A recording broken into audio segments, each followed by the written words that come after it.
Okay, so we have a Symmons shower valve that's just, well, the handle actually feels like it's stripped out. That's what it is.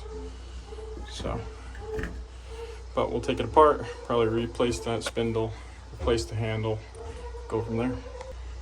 Okay, so there's a crack right there. So this handle is split, and so it's just spinning around the knurls there. So we'll pop the bonnet nut off, replace the spindle, put a new handle on. We should be good to go.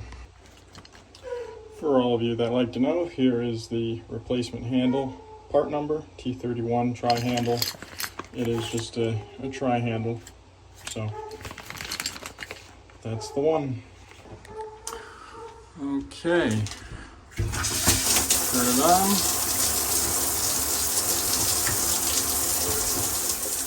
Turn it off. We should be in good shape.